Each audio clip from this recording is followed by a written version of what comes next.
It's 11:47 at night. Priya has been lying in bed for 43 minutes. She has the most important job interview of her career at 9 the next morning, and she has not slept a single minute. She isn't sick. She isn't in pain. The room is dark, it's quiet, her body is exhausted, and yet her mind is doing something completely different. It's replaying an awkward moment from an interview 3 years ago.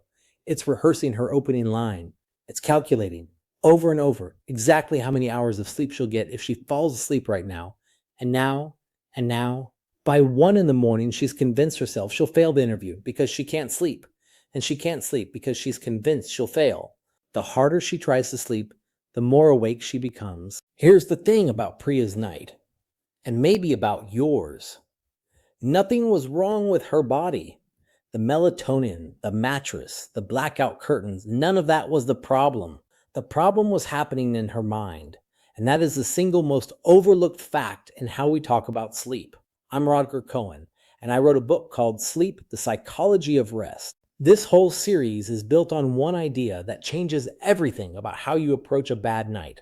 So let me make the case for it right now. For most of human history, we treated sleep as a purely physical event. You get tired, a switch flips, you go unconscious, you wake up. Biology in, sleep out. And the modern wellness world basically inherited that model. It just sells you better hardware for it. Cooler rooms, heavier blankets, more supplements. But if sleep were purely mechanical, Priya would have been asleep in minutes. Her body was ready.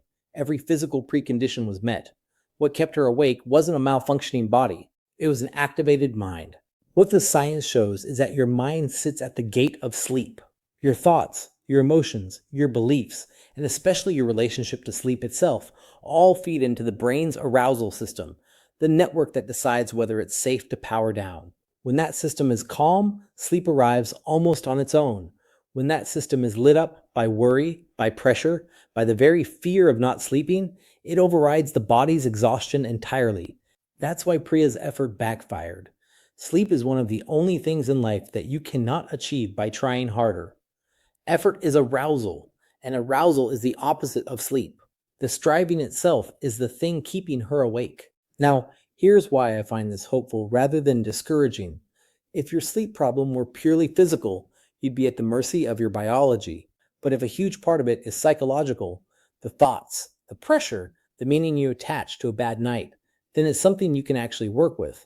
You can't will yourself unconscious, but you can change your relationship to sleep, and that's a skill, not a gene.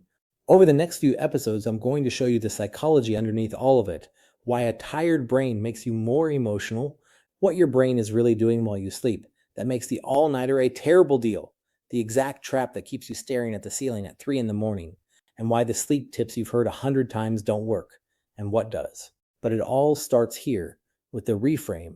The next time you're lying awake, the most useful question isn't, what's wrong with my body? It's, what is my mind doing right now, and can I let it off the hook? Priya, by the way, did sleep eventually, right around the moment she stopped demanding that she sleep. That's not a coincidence. That's the psychology of rest. If that reframe is useful to you, subscribe. The whole series builds on it. The full science is in the book, Sleep, the Psychology of Rest, linked below. And next time, why losing sleep can quietly turn you into a more irritable, less resilient version of yourself, and what's happening in the brain when it does.